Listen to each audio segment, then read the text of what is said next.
anécdotas, experiencias, memorias, amor a la camiseta. todo gira alrededor del aficionado. FanFest Podcast presenta La historia detrás del fan. Bueno, hoy sí voy a arrancar así, luego presentando a César, porque tenemos mucha información. Va a ser una plática bastante interesante. César, ¿cómo estás? ¿Qué tal, Carla, amigos de FanFest Podcast? Con el gusto de saludarlos y realmente emocionados porque vamos a hablar de uno de los equipos con mayor tradición en el fútbol argentino y que tiene un apodo singular que espero nuestro invitado nos puede explicar por qué le llaman así. Pero antes de presentarlo, pues te devuelvo los micrófonos, Carla.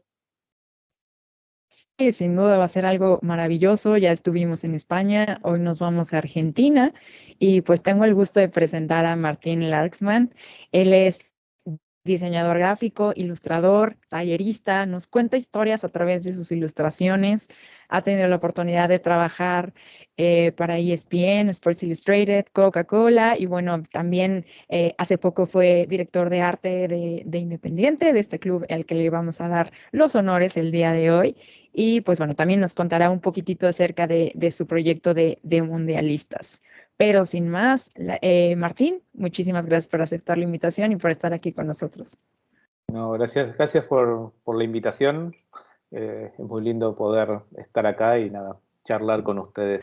Bueno, pues hoy nos toca hablar de uno de los grandes de Argentina. Es un club lleno de copas e historia, sus jugadores y su hinchada, porque hoy cambia la parte de fan a hinchada, son testigos de su grandeza. Martín, ¿por qué le vas tú a Independiente?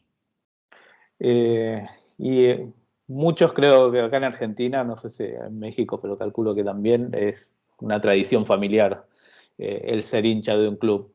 En este caso también mi familia fue toda independiente, desde mi padre, tíos, primos, mi hermano, así que era difícil no seguir con esa tradición, sobre todo porque mis tíos, mi padre, o sea, vivió la gran etapa de Independiente de los años 60, 70.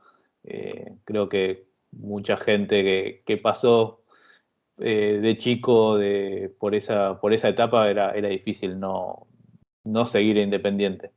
Han pasado diversos jugadores a lo largo de la historia con el equipo rojo, los Diablos Rojos, De la Mata, Enrico, Burruchaga, Outes. En tu caso, ¿quién es tu jugador más importante en la historia o el que más recuerdas en esta larga trayectoria del equipo rojo? Y el más importante, sin dudas, Bochini, creo que es indiscutido. Es como está siempre un paso arriba del resto. Después podemos hablar de un montón de otros jugadores. Hay un montón. A mí me tocó personalmente vivir más el equipo de los años 90, seguirlo, ir a la cancha y tenerlo de cerca. El Palomo Zuriaga, Carnero, Rambert, Islas, Rochen, todo ese equipo, Gustavo López. Creo que esos jugadores que uno paga la entrada solamente porque está ese jugador, sería Usuriaga, por ejemplo, de los que me tocó ver en vivo e indirecto. Después hay un montón de los cuales he visto o videos o me han contado hazañas. Estos últimos años trabajando en el club, siempre están muy cerca en el club. Me ha tocado verlos bastante a Santoro y a Pavoni, por ejemplo, que son dos glorias del club, que están siempre muy cerca dentro del club. Así que, no sé, Independiente tiene muchas glorias. De ellos creo que son los más destacados, por lo menos los que me tocan más de cerca. Y bueno, los números no mienten. Después de esas 18 copas internacionales, ¿cómo vives tú los partidos como aficionado, como hincha? Y los partidos siempre se sufren un montón. Depende del equipo. Hoy en día nos toca pasar por una etapa un poco complicada y se sufre un poco más, pero cuando la última Copa Sudamericana que ganamos, en el 2017, por ejemplo, Independiente, el hincha le exige siempre un poco más a sus equipos. no solo quiere que ganen, sino que quieren que ganen de cierta manera. Y cuando esas cosas se dan, uno realmente disfruta un poco más de los partidos de fútbol. Más allá de que uno siempre va a la cancha y está la posibilidad de ganar, empatar o perder, cuando el equipo demuestra y sabe que juega realmente como al hincha le gusta, es como un poco más, es más sencillo y se disfruta un poco más. Tú que estás cerca y que conoces la historia de Independiente, hay muchas historias alrededor de cómo surgió el color rojo, porque inicialmente el color de Independiente era blanco con azul, tengo entendido. Se habla de la leyenda de Nottingham Forest en una visita o porque un grupo socialista pues, estuvo involucrado. ¿Qué sabes de este aspecto y por qué adoptaron este color rojo que lo caracteriza? Sí, la primera camiseta que usó Independiente era blanca con vivos azules, tenía ¿cómo se llama? El escudo era azul y blanco y tenía, ¿cómo se llaman? Los mangas y el coso azul. Después en algún momento, la verdad que no sé exactamente, están justamente todas estas que son casi más leyendas que otra cosa. No sé exactamente por qué y en qué momento cambiaron al rojo. Muchas veces la verdad puede ser bastante más decepcionante que todos estos mitos que se hacen alrededor y probablemente alguien haya ido a comprar camisetas y capaz que solo tenían color rojo y compraron esas, como ha pasado también con un montón de camisetas, no sé, en un momento Independiente usó una camiseta amarilla y después hizo una edición especial hace unos años también de esa camiseta y simplemente era porque en una gira necesitaban cambiar de color, no tenían otro color de camiseta y el utilero salió a comprar camisetas por, no sé si era Vietnam o Japón o algo por así, terminaron comprando amarillas. Hoy en día es todo mucho más profesional, pero durante la historia era mucho más sencillo que pasen esas cosas que lo que puede llegar a pasar hoy en día. Así que en realidad no sé exactamente dónde salió el color rojo. Probablemente haya sido, o sea, el Nottingham Forest es algo que sucedió, o sea, el equipo vino acá en una gira y puede que haya sido también algo de eso que haya cambiado por el color rojo, que ahora es el color tradicional que viste Independiente y ya con el que se identifica. Antes de ceder el micrófono a Carla, sí quiero continuar con esta parte de la historia porque Independiente, como ya lo hemos mencionado, fue histórico porque el primer estadio en cemento, según he descubierto, fue del Rojo de Avellaneda. Platícanos, con la pregunta que te hizo Carla, ¿cómo es un ritual para ir al estadio de Independiente? ¿Por qué cualquier hincha o aficionado de otros países tiene que ir a ese estadio y vivir al menos un partido de ese equipo? Porque vaya que las pasiones en Argentina se viven de manera diferente en comparación a todo el mundo. Y sí, fue el primer estadio de cemento de Latinoamérica en el año 28, si no mal recuerdo. La doble visera es un estadio mítico que también, hasta que ahora cambiamos al nuevo estadio, es el estadio en el cual se ganaron todas las copas importantes, en el cual siempre, no sé, se han dicho, jugó Pelé, jugó Di Stéfano, jugó Cruyff, también en ese estadio. En Argentina, igual creo que debe ser en muchos de los casos, equipos más grandes, más chicos, se vive de esta manera.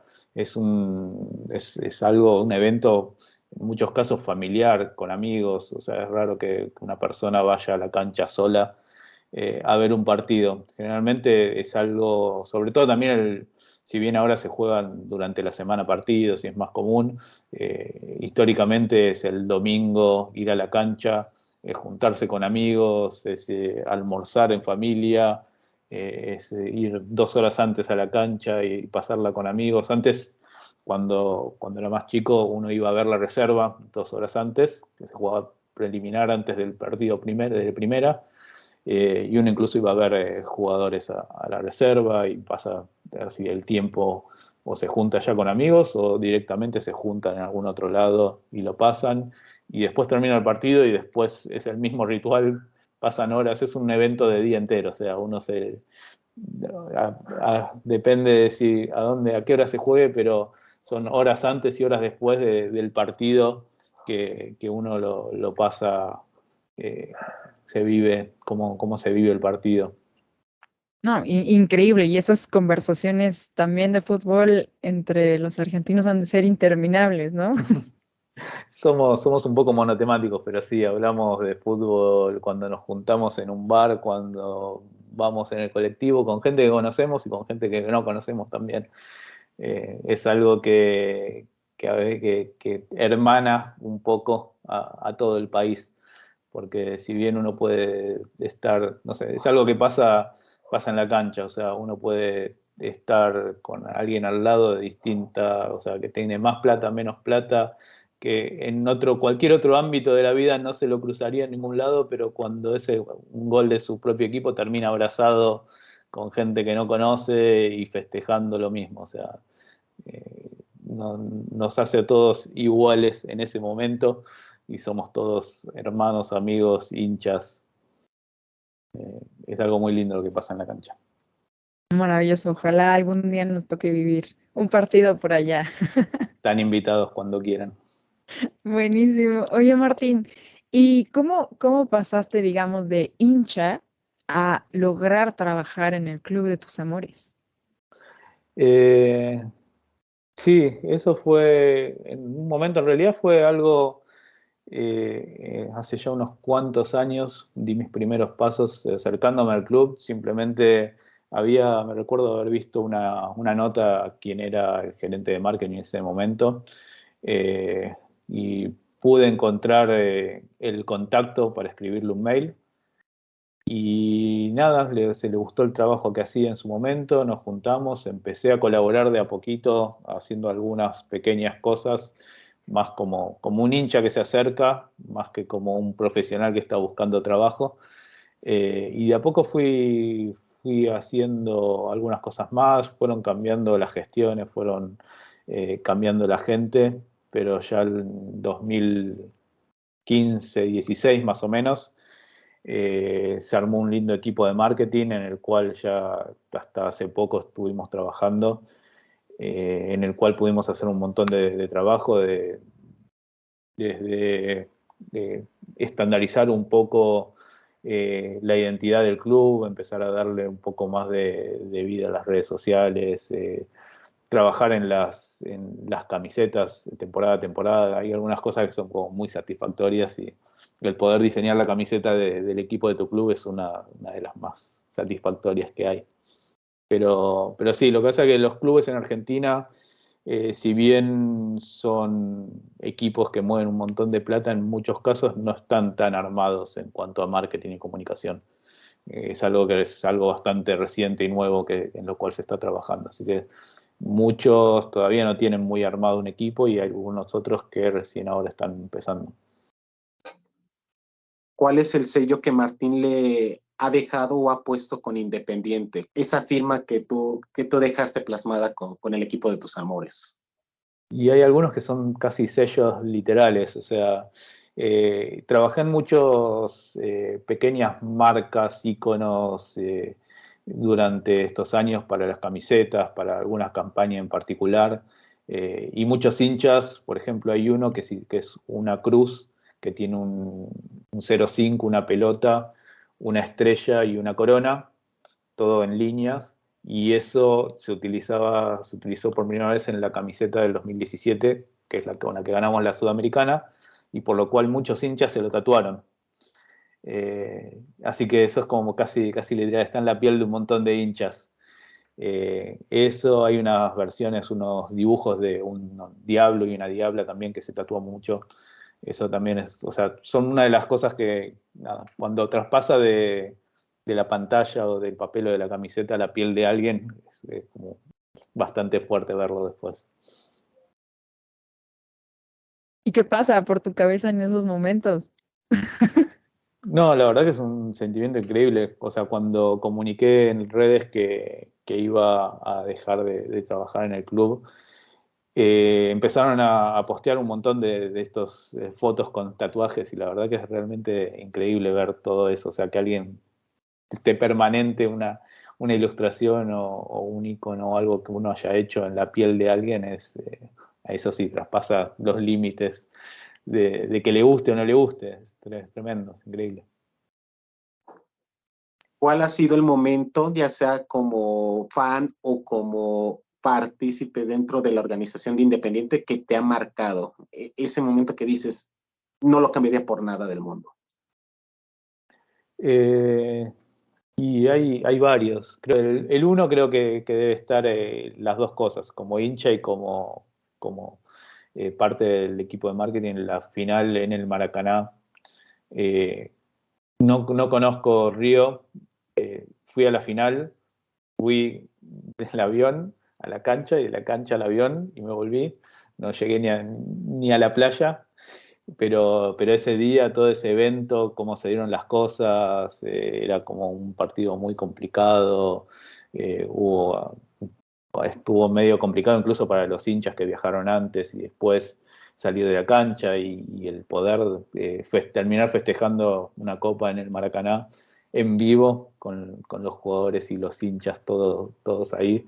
Ese creo que es el top, el uno. Después hay varios que tienen que ver más que nada con eso, como hincha, el estar cerca, empezar a estar cerca de jugadores, de glorias, verlos ahí, la primera vez que uno ve a Bocchini y tener ahí, poder hablar con él y poder sacarse una foto, esas cosas son increíbles. Y después creo que el tema de este diseño, ¿no? Creo que de las que más me gustan, la camiseta de la temporada pasada, aunque fue una temporada medio corta y rara por el tema de la pandemia, no se usó tanto tiempo la camiseta. El estreno de esas camisetas, la verdad que fueron de las más lindas que hicimos en estos años. Tenían toda una temática de Avellaneda, de la ciudad, y con una trama en los hombros que diseñé, que a mí me gustó mucho y al hincha en general también. Así que ver eso, o sea, hay cosas que a uno le gustan, pero cuando ve que al hincha también le gustan, es como una vuelta que es más satisfactoria todavía. Y un poquito siguiendo el hilo, ¿cómo es Avellaneda? Avellaneda, yo no soy de Avellaneda, o sea, conozco Avellaneda por Independiente más que otra cosa, no la conozco en detalle, pero es una ciudad que está cerca del río, del agua, pues históricamente portuaria, tiene muchas fábricas alrededor del centro. Así que en realidad Avellaneda es una linda ciudad con se vive en fútbol, se respira fútbol todo el tiempo. No sé si llegaron a ver un mapa de Avellaneda, pero la cancha de Independiente y la de Racing están a 200 metros una de otra. Son cosas extrañas que no sé si pasan en otros lados. Incluso la sede donde están los edificios de la sede también están a 3-4 cuadras, el de Racing del Independiente. Y nada, la gente está dividida por esos colores, o es de Racing o es Independiente, pero incluso muchos familiares que están divididos por los colores. Pero al ser Independiente y los clubes en general en Argentina, un poco más que el fútbol, o sea, los clubes, hay gente que pasa las vacaciones en las piletas de los clubes, va a hacer otros deportes ahí, entonces ahí es cuando también se hace como una familia. El ser de Independiente y el vivir en el que vive en Avellaneda, calculo que lo vive más intenso todavía todo eso. 9 de junio de 1907 es una fecha clave para esta rivalidad. ¿Tú cómo vives estos partidos? ¿Por qué, insisto, cualquier fan de cualquier deporte tiene que ir a vivir un Independiente contra Racing? Porque al final de cuentas, en Argentina sabemos que hay muchísimos duelos y obviamente el que más destaca a nivel nacional es Boca River, el clásico de La Plata, pero ese clásico de Avellaneda es algo imperdible. Explícanos, para los que no estamos en Argentina y en Avellaneda, por qué se vive de manera tan diferente este enfrentamiento en comparación al resto. Sí, creo que es muy intenso por esto que contaba de cómo es que se vive en la ciudad, que están las dos canchas una al lado de la otra, que así como cuando te contaba el partido, que es un día de partido, una semana de clásico es eso, o sea, es la semana previa, la semana después. Por suerte estoy del lado de Avellaneda, que está desparejo a favor nuestro todavía, aunque los últimos años no nos han favorecido tanto. Pero en general se vive como algo bastante tranquilo muchas veces, en cuanto a saber que la mayoría de las veces los resultados nos favorecen a nosotros. Pero últimamente está eso, o sea, toda la semana anterior ya se viene hablando, el partido anterior casi que no importa, simplemente las hinchadas están gritando y cantando de que hay que ganar el próximo partido, y la semana después son también todas las cargadas, el equipo ganador al otro, la mitad de Avellaneda sale a festejar y la otra mitad de Avellaneda sale a esconderse abajo de la cama. Oye, Martín, y hablando de estos héroes, ¿por qué fue tan grande Ricardo Bochini? Eh, uh, Primero por el fútbol que desplegó. Es un jugador que no, o sea, muchos que jugaron con él decían esas cosas de una simpleza increíble. O sea, es un jugador que simplemente iba para adelante y no importa qué se le ponga adelante o lo gambeteaba, daba unos pases que eran realmente, eran casi que desafiaban las leyes de la física. No sé por dónde pasaban esas pelotas, pero dejaban cara mano a mano con el delantero, con el arquero. Y porque ha ganado cosas en situaciones que realmente fueron increíbles. La primera Copa Intercontinental que ganaron fueron a jugar a Italia contra la Juventus, en un solo partido, con Bochini, que creo que tenía 18 años, haciendo el único gol del partido no sé, en partidos que está todo en contra de Independiente, y así todo lo ganaron. La final del Nacional 77 en Córdoba también, con una situación muy complicada, con una dictadura que quería que gane Talleres de Córdoba, con un partido con un gol que le hicieron con la mano a Independiente, con 3 jugadores expulsados, y así todo apareció Bochini en ese momento para hacer el gol del empate y dar el título a Independiente. En el 84 la otra Libertadores, o sea, son como momentos que difícilmente otros jugadores, y siempre el punto en común es que estaba Bochini en la cancha y que hizo, que siempre llevó al equipo al triunfo. Él solo ganó, bueno, tiene 5 Libertadores de las 7 que ganamos, Bochini estaba en la cancha. Nada, es difícil de dimensionar, ojalá lo hubiese visto más jugar, pero es muy difícil. No sé cuántos otros equipos tienen un Bochini. Si bien estéticamente, hoy hay mucho más marketing y se vende mucho más, Bochini hoy en día, no sé, siempre lo comparan con Iniesta, por ejemplo, también por parecido a ese, tampoco ni siquiera parecían jugadores de fútbol, eran como personas, un oficinista que de repente sale a jugar a la pelota y se viste de superhéroe. Pero sí, es difícil de dimensionar, pero uno empieza a contar las cosas que hizo, y son cosas difíciles de lograr incluso hoy en día. Creo que es inevitable preguntarlo, aprovechando que estamos en esta parte de la conversación, ¿por qué le dicen el Rey de Copas a Independiente? ¿Por qué se ganó ese apodo, ese seudónimo? Sabemos que en la época de los 20 fue el inicio de esta grandeza, luego de la época dorada que tuvo Racing, pero este equipo, como ya has mencionado a lo largo de la plática, en las siguientes décadas empezó a ganar tanto protagonismo e incluso más fama que el propio Racing. Platícanos por qué le dicen Copas. Y sí, en los años 20 salió ¿cómo se llaman?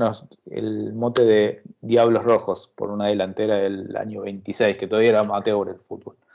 El Rey de Copas, si bien tengo entendido, al llegar Independiente a 12 copas, como el rey de las barajas españolas, ese es el número 12, en ese momento Independiente pasaron a llamar el Rey de Copas. fue el primer club, o sea, para tener una dimensión, o sea, es el primer club que llegó a 12 copas internacionales. Después llegó, creo, el Real Madrid, después llegó el Milan, pero el primero en llegar a 12 copas internacionales en ese momento, no sé, no me acuerdo exactamente en qué año fue, pero debe haber sido 70 seguro.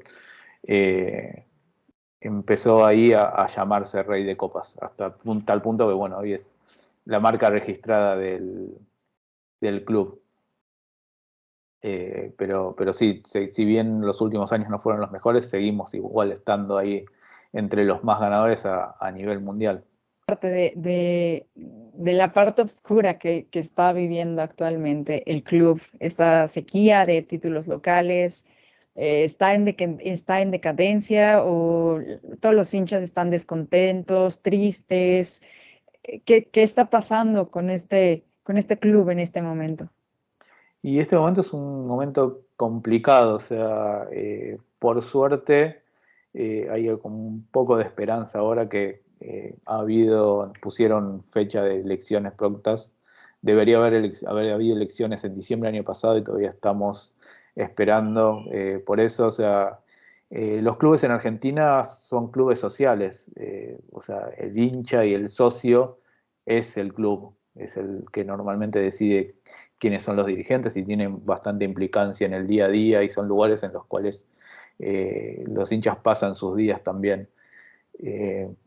Hoy en día está bastante complicado porque hay muchas cosas del club que no están funcionando. Una de esas y una de las más complicadas es esa, el no poder, que el hincha y el socio no pueda elegir a sus dirigentes, hace que todo esto se complique. Esperemos que ahora en octubre podamos votar y podamos empezar un poco a ver la luz. O sea, todo eso siempre repercute. O sea, lo futbolístico es una parte del club y si hay un montón de cosas que no funcionan, es difícil que después el jugador pueda salir y rendir en la cancha. ¿Desde cuándo empezó esta crisis con Independiente? Porque hemos visto noticias en el exterior donde hay deudas con otros equipos, donde incluso han vendido, creo que la última gran venta fue Silvio Romero, si no mal recuerdo. Tú me vas a... Sí, Silvio Romero está a préstamo en Fortaleza, pero todavía es del club. Tiene, creo que hasta fin de año ahí recién pueden hacer uso de la opción de compra. Creo que teníamos todo como para estar muy, muy arriba después de la Copa Sudamericana del 2017 y la Surubank del 2018, y por alguna razón, en vez de aprovechar ese impulso, tuvimos ese mismo impulso, pero para abajo. Creo que tiene mucho que ver de la parte, es imposible no abstraerse de la parte económica del país también. Y creo que se hicieron gastos tanto desmedidos por jugadores que no rindieron, y esas deudas se fueron acumulando y estamos ahí donde estamos. Problemas económicos, le debemos a un montón de clubes. Por suerte, siempre los clubes argentinos e Independiente también, siempre somos productores de jugadores de fútbol. Y esa es la materia prima que puede hacer que salgamos también. O sea, los chicos que están hoy empezando a dar sus primeros pasos y debutando en primera, si realmente pueden potenciarse, son los que van a en un futuro ser parte del patrimonio del club y va a hacer que podamos saldar esas deudas y ganar títulos también. Uno de ellos de los que se sigue hablando, pues es el Kun Agüero, ¿no? El Kun Agüero fue nuestro... No, hemos tenido jugadores también que salieron después, pero a ese nivel de astro mundial que luego pudo explotar en el Atlético de Madrid, en el City, o sea, ser el goleador histórico de la Premier no es poca cosa de extranjero. Pero sí, el Kun es uno de los ídolos del club, le dio una mano muy grande en varios momentos, y sí, creo que también fue uno de los jugadores que cuando surgió, yo era eso, como te decía, el Palomo Zuriaga antes, o sea, son esos clubes que no teníamos un gran equipo en ese momento, pero sabías que estaba el Kun y ibas a la cancha simplemente para verlo jugar, un chico de 15, 16 años, increíble. El gran jugador, el último se podría decir que fue Maxi Meza en cuanto a venta grande. Y después del 17, Maxi Meza y Barco fueron los últimos dos grandes ventas del club, me parece. Barco a la MLS, que ahora volvió a River, y Meza, que todavía está ahí en Monterrey, que tengo entendido que está que se ha logrado afianzar, o sea, hace ya un par de años que está. Correcto. Antes de cederle el micrófono a Carla, quiero que nos digas, ¿te gusta el formato de la Liga Argentina? No, creo que hoy en día creo que la organización del fútbol argentino está en uno de sus peores niveles en mucho tiempo. No solo la primera división, entre la primera y la segunda división tenemos 60 equipos que son, o sea, hay una categoría de más. Esos tres son 3 categorías de 20 en 2 categorías. Hay 28 equipos, creo, y 30 y algo de equipos en la segunda división, de los cuales asciende uno y otro más pelea por el segundo ascenso. O sea, es casi imposible ascender. Y lo otro también, o sea, es tener 28 equipos le quita mucha competitividad hoy en día, que encima está todo comprimido por el Mundial. Uno no sabe cuándo empieza y cuándo termina una fecha, porque todos los días hay partidos. Es muy difícil de seguirlos. La competitividad hay muchos equipos que no deberían probablemente estar en una primera división, y igual lo están por cómo está organizado todo. Yo en particular, que viví todos los torneos de apertura y clausura que se hacían, que eran más cortos, 20 equipos, 19 fechas, todos contra todos, y ganaba el que más puntos hacía, es de lo mejor, lo más competitivo, y lo que también dejaba no solo competitividad a los equipos grandes, sino que han ganado equipos como Lanús, Vélez, otros equipos que les da la chance de competir y salir campeones también. Yo quiero pasar también ya a la parte de Martín como ilustrador. Cuéntanos un poquitito de este proyecto de mundialistas. Mundialistas, sí, es algo que surgió en realidad un poco espontáneo, a la espera del Mundial, que debería haber comenzado normalmente ahora en junio, julio. Y en esa época empecé a dibujar un jugador de fútbol por día con un estilo particular, siempre el mismo estilo, siempre en la misma pose de frente. Y empezó como algo, nada, como un poco para matar el tiempo y la ansiedad. La idea es dibujar un jugador por día hasta que comience el Mundial. Creo que cuando arranqué no me di cuenta que faltaban tantos días, porque si llego así voy a llegar como a 150 ilustraciones o algo por el estilo. Pero empecé dibujando esos jugadores que me habían llamado más a mí la atención, que hayan jugado mundiales, no mega estrellas, sino jugadores que en un mundial por alguna razón me habían llamado la atención. Y nada, empecé con una tanda de 32 jugadores de este estilo. Después estaba, no sé, Maradona, Batistuta, el Pibe Valderrama, Campos también, o sea, Gullit, no sé, jugadores que ni siquiera algunos ni siquiera se destacaron en un mundial, pero que más que nada de los 80, 90 por alguna razón me habían marcado. Y ahora la idea es seguir con un jugador por día de los que sí van a jugar el mundial, más como si fuese una figurita, para completar uno por equipo. Y después veremos cómo sigue. Me han pedido ya a partir de la cuenta de mundialista, apenas empecé, ya hay gente que me escribe y me pide, ya me han pedido que haga una tanda de directores técnicos, y van haciendo también pedidos de jugadores que quieren que dibuje, así que por suerte hay tiempo, vamos a ver hasta dónde llegamos. Deberías buscar una colaboración con Panini, estaría increíble, imagínate. Y estaría buenísimo, sí. Algunas cosas van saliendo, por ejemplo, la Copa América Femenina la agencia que hizo la comunicación en redes me pidió que haga, por ejemplo, una versión de las jugadoras, una de cada equipo. Así que eso también hubo una adaptación.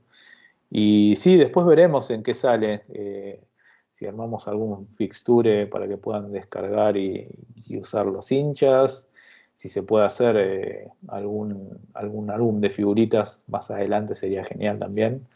Así que sí, probablemente tome alguna otra forma de que salga del formato digital más adelante.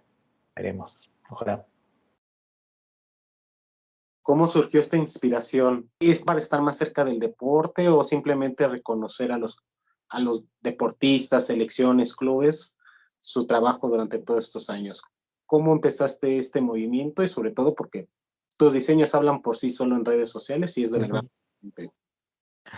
Sí, creo que es algo como seguir siendo un niño. O sea, uno cuando era chiquito se dibujaba a sus ídolos. Yo tenía, no sé, muchos compañeros de colegio creo que tienen dibujos míos, o deberían tener alguno dibujado, porque estaba todo el tiempo más dibujando que prestando atención a la clase.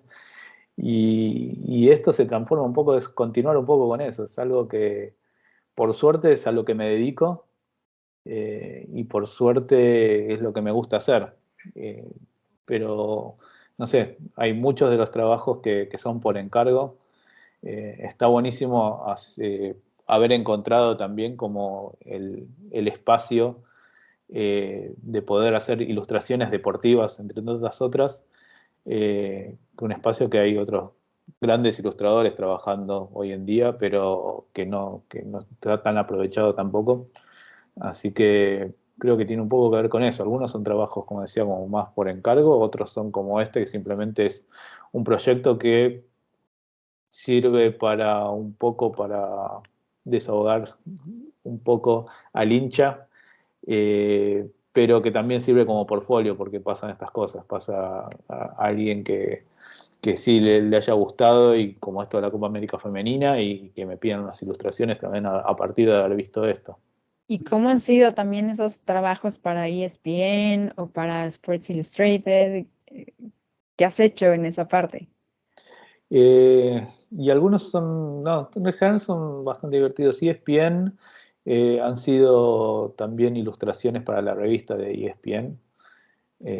Algunos, en su momento, había Neil, que es quien me contactó.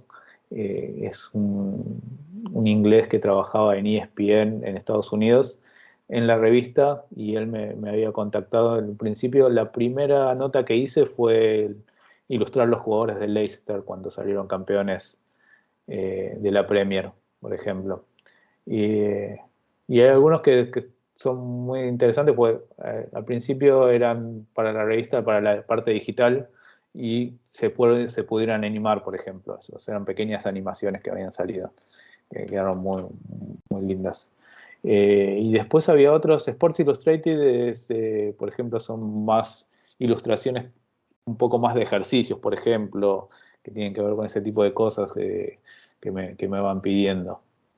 Y después hay otros como la anterior Copa América, hice unas ilustraciones que fueron al packaging de latas y envases de coca, por ejemplo, con las distintas selecciones. Había 2 o 3 jugadores por selección, estaban de Argentina, Paraguay, Uruguay, creo que, y eso salieron a la venta, que también siempre es un plus, los trabajos que se hacen acá cuando uno puede entrar a un supermercado, agarrar una botella de coca y ver las ilustraciones de uno ahí. ¿Y cómo son esos procesos de trabajo, ese proceso creativo? Y la verdad que hay veces que es más interesante o está mejor cuando uno tiene un poco más de tiempo. Muchas veces los proyectos son con poco tiempo, y se hace, o sea, y con mucha gente en el medio. No solo es un pedido de una persona para que haga una ilustración, sino que tiene que pasar varios filtros. Cuanto más grande es el trabajo, generalmente más filtros de estos tiene. pero generalmente por suerte han quedado cosas bastante interesantes. O sea, un pedido de una revista es algo bastante directo de un director de arte al ilustrador que le pide algo en especial y se hace eso.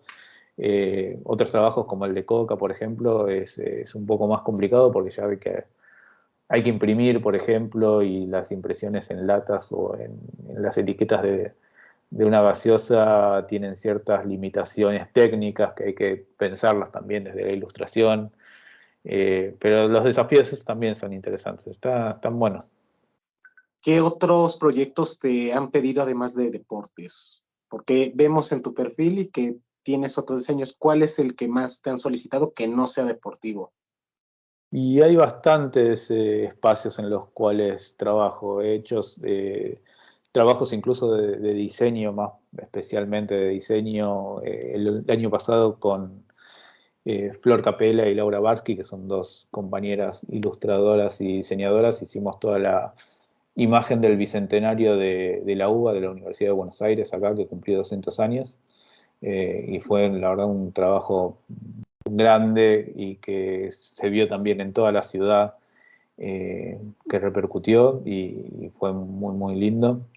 He hecho trabajos para Cartoon Network, por ejemplo, guías de estilo, de merchandising para Cartoon de Ben 10 y otros personajes. O sea, creo que si bien el fútbol es algo que me llama la atención particularmente, es interesante también poder hacer cosas variadas de distintos índoles para distintos públicos. ¿Y qué elemento debe tener un trabajo tuyo para que permanezca en tu hogar? Para quienes nos están solamente escuchando y no viendo, tiene sus cuadros increíbles. Ahorita nos están dando un mini tour por todas, por ese cuarto. Pero ¿qué elementos debe tener? Porque seguramente has hecho millones, pero dices, este sí lo guardo. Y no sé, hay muchos cuadros de estos que ven acá que son de amigos, ilustradores. Hay otros, algunos que son míos. Generalmente tengo algunos pocos míos. Justo mi mujer es la que enmarca también, que se dedica un poco a eso, así que tengo a favor eso que solamente los imprimo y ella se encarga del resto de que estén ahí en la pared. Pero no, tiene mucho que ver con el trabajo de colegas, ilustradores, ilustradoras con las que conozco, que son amigos y los cuales admiro también. Trabajo en equipo, excelente, eso me agrada. Bien, bien, como debe El de ser. trabajo en equipo es fundamental. O sea, el trabajo del ilustrador puede ser bastante solitario a veces. Poder trabajar con gente que uno conoce, admira, que le gusta lo que hace, es buenísimo.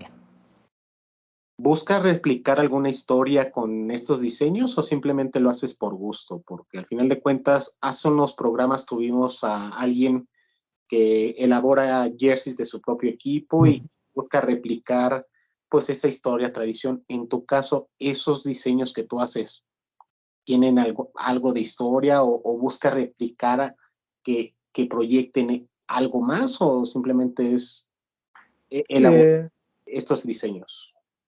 No necesariamente, pero me gusta estar siempre con atención al detalle.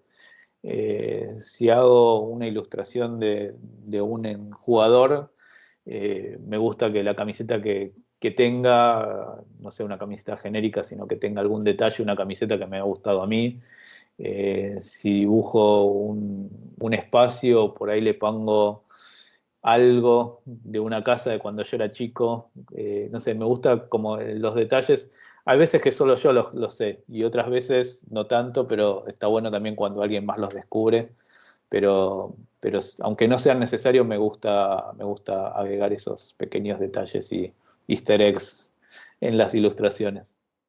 Buenísimo. Y bueno, ¿cómo describirías en general a Martín en 3 palabras? En 3 palabras. Creo que me tendría que describir como ilustro. Tendría que ser, mis ilustraciones son muy sencillas, simples, geométricas y coloridas. Creo que podrían ser los 3 atributos que le puedo encontrar a las ilustraciones mías.